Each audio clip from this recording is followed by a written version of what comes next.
কন্যাশ্রী প্রকল্প হোক বা স্কুলে ভর্তি, শিক্ষাক্ষেত্রে একাধিক দুর্নীতির অভিযোগ তুলে সরব হয়েছেন স্কুলের পড়ুয়ারা।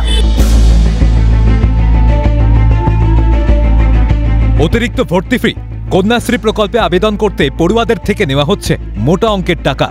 কাঠগড়ায় মাদ্রাসা সুপার তথা প্রধান শিক্ষক। যে কোনো কাজ করছি তো আমাদের কাছে টাকা নেওয়ানো হচ্ছে। আই কার্ড হারিয়ে গেলে তাদের কাছে 100 টাকা করে নেওয়া হয়। সিএনএর ক্যামেরায় উঠে এসেছে চাঞ্চল্যকর তথ্য। এই যে বাড়তি টাকা নেওয়া হচ্ছে, সেই বাড়তি টাকা কার পকেটে যাচ্ছে? মালদার চাচল 2 নম্বর ব্লকের জালালপুর JH-R সিনিয়র মাদ্রাসার রশিদে পড়ুয়াদের ভর্তি ফি 240 টাকা লেখা হলেও বাস্তবে নেওয়া হচ্ছে 500 টাকা। কন্যাশ্রী থেকে শুরু করে বিবেকানন্দ স্কলারশিপের জন্য চাওয়া হচ্ছে টাকা। বাইরে কম টাকায় সেই ফর্ম ফিল আপ করতে গেলে আবেদন বাতিলের হুমকিও দেওয়ার অভিযোগ প্রধান শিক্ষক ওয়াজেদ আলী সহ মাদ্রাসার আরও এক শিক্ষক শামসুজ্জোহার বিরুদ্ধে। এমনকি আই কার্ড হারিয়ে গেলে সেই কার্ড পেতেও মাদ্রাসাকে টাকা দিতে হচ্ছে। বাজারের থেকেও বেশি মূল্যে বিক্রি হচ্ছে প্রজেক্টের খাতা। কন্যাশ্রী যে মেয়েগুলো করছে, ওই সব মেয়েদের কাছে কার 200 কার 100 করে নেওয়া হচ্ছে। তোমার কাছ থেকে কত টাকা নেওয়া হয়েছে? আমার কাছে কন্যাশ্রী নেওয়া হয়নি, তবে আমার ভাগ্নির কাছ থেকে নেওয়ানো হয়েছে। আমাকে দিতে হয় ওই সব টাকাগুলো। কত টাকা নেওয়া হয়েছিল?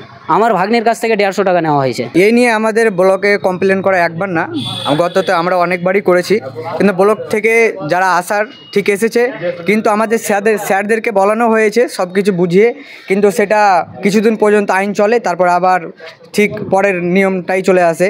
এ বিষয়ে ক্যামেরার সামনে মুখ খুলতে চাননি মাদ্রাসা সুপার তথা প্রধান শিক্ষক। পুরো ঘটনা এড়িয়ে যাওয়ার চেষ্টা করেন তিনি।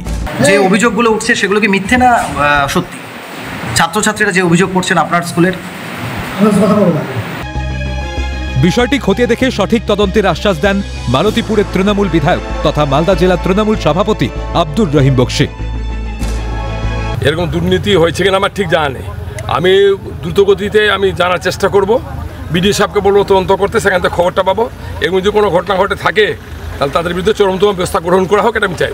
ঘটনা অত্যন্ত দুর্ভাগ্যজনক বলে দাবি দক্ষিণ মালদা সাংগঠনিক জেলা সাধারণ সম্পাদক অম্লান ভাদুরীর।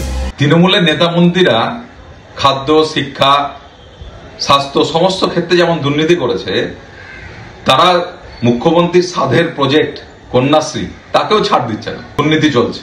এটা খুব দুর্ভাগ্যজনক আমাদের কাছে। রাজ্য জুড়ে একের পর এক দুর্নীতির অভিযোগ, বাদ যায়নি শিক্ষা কেন্দ্র। পড়ুয়াদের থেকে কেন নেওয়া হচ্ছে অতিরিক্ত টাকা? সরকারি প্রকল্পে আবেদনেও পড়ুয়াদের কেন দিতে হচ্ছে মোটা টাকা? কার পকেটে ঢুকছে এই দুর্নীতির টাকা? গোটা ঘটনা নিয়ে কিন্তু ব্লক প্রশাসনিক আধিকারিকের কাছে তারা লিখিত আকারে অভিযোগ জানিয়ে কে এই বাড়তি টাকার ফল ভোগ করছে সে নিয়েও কিন্তু রীতিমতো প্রশ্ন উঠছে। মালদা থেকে অভিষেক সাহা, ক্যালকাটা নিউজ।